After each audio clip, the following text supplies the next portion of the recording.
Hello students, welcome to the channel NEET chemistry cracks. आज की video में हम डिस्कस करेंगे trick to find hybridization of any molecule in 10 seconds. Before starting the video, let me say you not to get more videos like this for tricks and concept overview videos. Subscribe to the channel NEET chemistry cracks. तो मैं आपको बता दूं ये trick जो है applicable है for chemical bonding compounds only. जो कोऑर्डिनेशन केमिस्ट्री के कंपाउंड्स है, जो कोऑर्डिनेशन केमिस्ट्री में डी ब्लॉक के कंपाउंड्स है, उनके लिए ये ट्रिक एप्लीकेबल नहीं है। You can apply this trick only for chemical bonding compounds, that is compounds of representative elements, first group, second group compounds, फिर 13 to 18 group compounds, right? तो इन compounds के लिए ये वाली ट्रिक जो है एप्लीकेबल है। For the rest of the compound that is for third to 12th period के जो एलिमेंट्स हैं, that is d block elements, उनके लिए ये ट्रिक एप्लीकेबल नहीं है, राइट? तो let's start the video. Trick मैं आपको बता दूं, ट्रिक को याद करने के लिए आपको क्या करना होगा, आपको जो भी मॉलिक्यूल है जिसकी भी हाइब्रिडाइजेशन निकालनी है, आपको सबसे पहले उससे पहले याद रखना होगा अगर दो ऑर्बिटल्स इन्वॉल्व है इन हाइब्रिडाइजेशन तो हाइब्रिडेशन आती है sp। अगर तीन मॉलिक्यूल्स इन्वॉल्व है, तीन ऑर्बिटल्स इन्वॉल्व है तो हाइब्रिडेशन आती है sp2। अगर टू अगर चार मॉलिक्यूल्स इन्वॉल्व, चार ऑर्बिटल्स इन्वॉल्व है तो हाइब्रिडेशन आती है sp3। और अगर पांच ऑर्बिटल्स इन्वॉल्व है तो हाइब्रिडेशन आती है sp3d। अगर 6 है तो 6 में दो केसेस बनते हैं यूजुअली, या तो sp3d2 या फिर d2sp3, d2sp3। अब ये वाला केस जो है, ये इनर ऑर्बिटल कॉम्प्लेक्स या आउटर ऑर्बिटल कॉम्प्लेक्स है, यूजुअली क्वेश्चन है कोऑर्डिनेशन केमिस्ट्री का, which we are not going to go through in this video, right?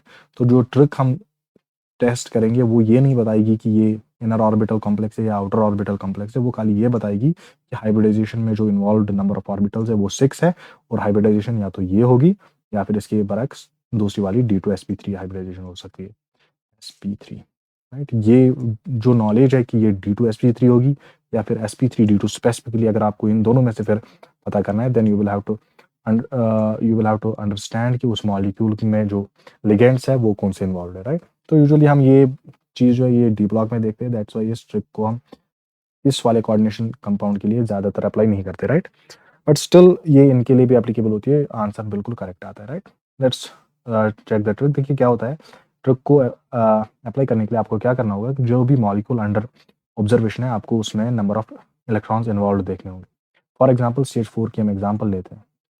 CH4, इसमें क्या है, CH4 में कार्बन की आउटर शेल में होते हैं 4 इलेक्ट्रॉन्स, हर एक हाइड्रोजन के एक शेल में होते हैं एक, 4 हाइड्रोजन है तो इंटू 4, दैट इज हाइड्रोजन के है 4 electrons.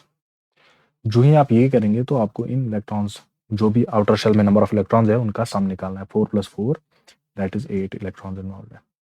4 + 4 that is equal to 8 electrons, right?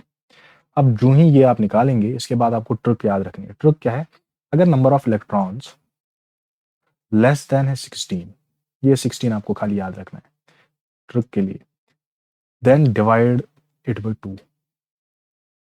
और अगर नंबर ऑफ इलेक्ट्रॉन्स है ग्रेटर देन 16, अगर नंबर ऑफ इलेक्ट्रॉन्स है greater than 16, in that case divided by 8। जो भी नंबर आता है उसको डिवाइड कीजिए। अगर नंबर ऑफ इलेक्ट्रॉन्स आता है कम 16 से, देन डिवाइड बाई 2। अगर ग्रेटर देन आता है 16, देन डिवाइड बाई 8। अगर किसी भी केस में कोई भी रिमाइंडर बचता है, देन रिमाइंडर को डिवाइड कीजिए 2 से, रिमाइंडर को डिवाइड कीजिए 2 से, यहाँ पर भी रिमाइंडर को डिवाइड कीजिए 2 से। For example in this case CH4, यहाँ पर 8 आ रहा है number of electrons, which is obviously less than 16। अगर वो लेस देन 16 है, then we will be dividing it by 2। तो 8 divided by 2 which comes out to be 4, right? 4। तो 4 आ रहा है, 4 means sp3 hybridization, because 4 orbital जब इन्वॉल्व होते हैं तब sp3 हाइब्रिडाइजेशन होती है। ये नॉलेज आपको ऑलरेडी होनी चाहिए जो मैंने यहाँ पर आपको बताई, राइट? तो sp3 हाइब्रिडाइजेशन होगी। इसी तरह से फॉर एग्जाम्पल I3 नेगेटिव है, I3 नेगेटिव। अब I3 नेगेटिव में नंबर ऑफ इलेक्ट्रॉन्स हम देखते हैं, 3 आयोडीन्स के आउटर इलेक्ट्रॉन्स होते हैं 7 एक के, तो 3 के होंगे 7 × 3 which is equal to 21, right? Plus होगा एक इलेक्ट्रॉन जो नेगेटिव चार्ज की वजह से, +1 electron which is equal to 22। अब 22 इज ऑब्वियसली ग्रेटर देन 16, जब ग्रेटर देन 16 होगा at that time divide by 8, then divide by 8। जो ही हम 22 को डिवाइड करेंगे बाई 8, हमारे पास 2 आएगा कोशेंट, माइनस 16 आएगा यहाँ पर, तो यहाँ पर बच जाएगा 6, राइट। अब 6 बचा रिमाइंडर में, मैंने कहा जब भी रिमाइंडर बचेगा डिवाइड दैट बाई 2, 6 को आप डिवाइड कीजिए अलग से 2 से, 6 divide by 2 which comes out to be 3, right. जो भी क्वेश्चंस बचते हैं उनको ऐड कीजिए, 6 2 + 3 इज 5, तो 5 जब होगा, 5 ऑर्बिटल जब इन्वॉल्व होंगे तब आएगी hybridisation sp3d। In the same way you can apply this trick to any molecule. For example, let's take one more example, H2O। H2O में जो है, H2O में ऑक्सीजन के होंगे 6 आउटर इलेक्ट्रॉन्स प्लस 2 हाइड्रोजन के होंगे 2, विच इज इक्वल टू 8, तो hybridisation आएगी sp 8 divide by 2 which is equal to 4, तो which is equal to sp3। In the same way आप किसी भी मॉलिक्यूल का खाली 5-10 सेकंड में ही आंसर निकाल सकते हैं। फॉर एग्जांपल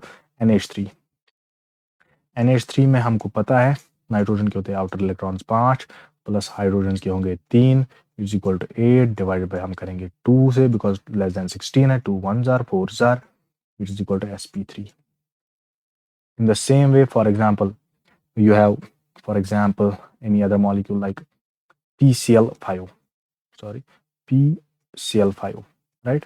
अब PCl5 में क्या है, PCl5 में फास्फोरस के आउटर इलेक्ट्रॉन्स होते हैं 5 प्लस 5 होते हैं वो ऑफ प्लस 5 जो है क्लोरीन्स है 7, हर एक के होते हैं क्लोरीन के आउटर इलेक्ट्रॉन्स इनटू 5 आएगा, which is equal to 5 + 35, right. 5 + 35 which is equal to 40, obviously 40। अब 40 जो 8 है, 8 से 16 से ग्रेटर है तो डिवाइड करेंगे 8 से, 8 5s are 40, तो हाइब्रिडाइजेशन होगी sp3d, right, sp3d। तो in this way you can find hybridization of any molecule using the trick. आपको ट्रिक याद रखनी होगी, ट्रिक है अगर number of electrons involve outer shell के इलेक्ट्रॉन्स का सम आता है ग्रेटर देन 16, देन डिवाइड कीजिए, एंड अगर वो लेस देन आता है अगर ग्रेटर देन आता है 16 तो डिवाइड कीजिए 8 से, अगर लेस देन आता है 16 के एनी तो डिवाइड कीजिए 2 से, और किसी भी केस में अगर रिमाइंडर बचता है उसको अलग से डिवाइड कीजिए 2 से, और जो भी 2 क्वोशंट्स आते हैं उनको सम कीजिए, जो सम आएगा वही है hybridisation. Hope you like the video. Make sure to subscribe to the channel NEET Chemistry Cracks in order to get more videos like this. Thank you for watching.